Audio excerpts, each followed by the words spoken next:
The soil on Mars should absolutely destroy any living thing that touches it. In fact, if you take a standard Earth microbe and place it in Martian dirt, laboratory tests show it will completely disintegrate in under 30 seconds. And yet, according to the latest research, this exact same deadly chemistry might be the only reason life could exist on the red planet today. At first, this sounds impossible. How can a planetary wasteland covered in a toxic chemical cocktail actually be a sanctuary for life? Well, this is where things get weird. To understand what's happening, we have to look at what Mars is actually made of. When NASA's Phoenix lander dug into the Martian dirt in 2008, it found something shocking. The regolith, the dust covering the planet, is laced with high concentrations of a chemical compound called perchlorate. Now, perchlorates are essentially composed of chlorine and oxygen. On Earth, we use them to manufacture solid rocket fuel, fireworks, and industrial bleaches. It's highly toxic. But the real problem happens when the sun comes up. Mars has an incredibly thin atmosphere, meaning its surface gets bathed in intense, unfiltered ultraviolet radiation from the sun. When that UV light hits those perchlorates, a chemical reaction occurs that turns them into a highly reactive, DNA-shredding cocktail. Imagine mixing bleach with rocket fuel and then blasting it with an industrial tanning bed. That is the surface of Mars. It is a sterilization machine.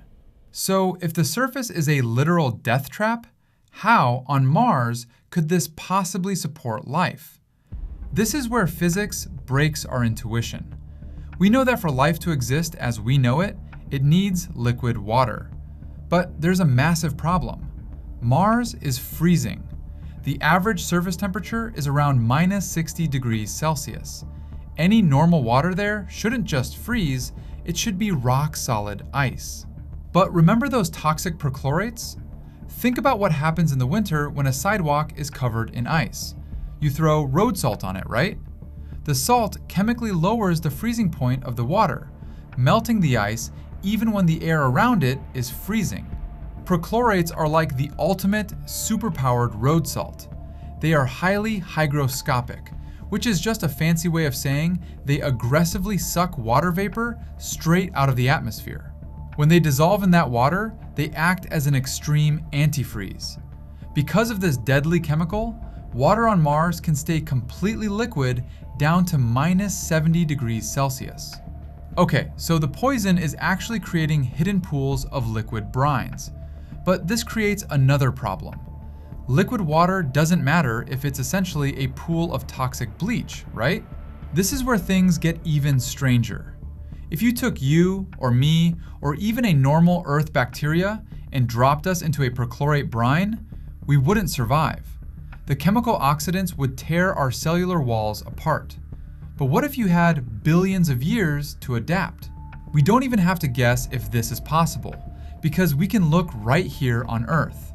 In places like the Atacama Desert, one of the driest, harshest environments on our planet, scientists have found extremophile bacteria doing something mind-blowing. They aren't just surviving the perchlorates, they are eating them. Perchlorate molecules trap oxygen. These mutant Earth microbes have evolved specialized enzymes that allow them to rip the perchlorate molecules apart, neutralizing the toxicity and harvesting the trapped oxygen to breathe. They literally use the poison as an energy source. So let's put this cosmic puzzle together. On the surface of Mars, UV light hits the perchlorates and creates a deadly, sterilized wasteland. But if you go just a few feet underground, say 2 to 10 meters down, the UV light can't reach. Down there, the perchlorates aren't being activated into a flesh-eating cocktail.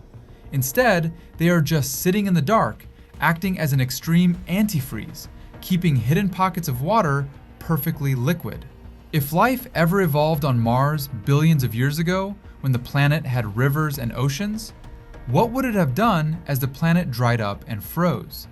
It would have retreated underground. Over millions of years, Those microbes could have evolved to feed off the very perchlorates that keep their hidden underground lakes from freezing.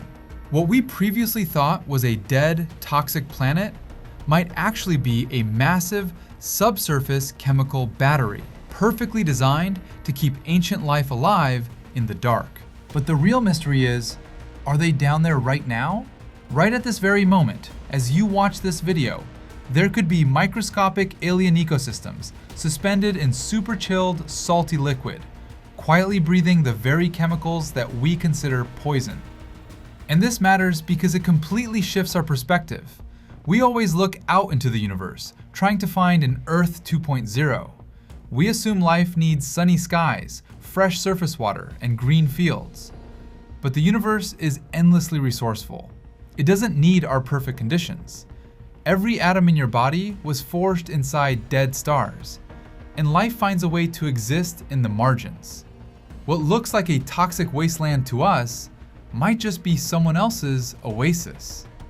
You are looking at a universe that is far more resilient and far more strange than we ever dared to imagine.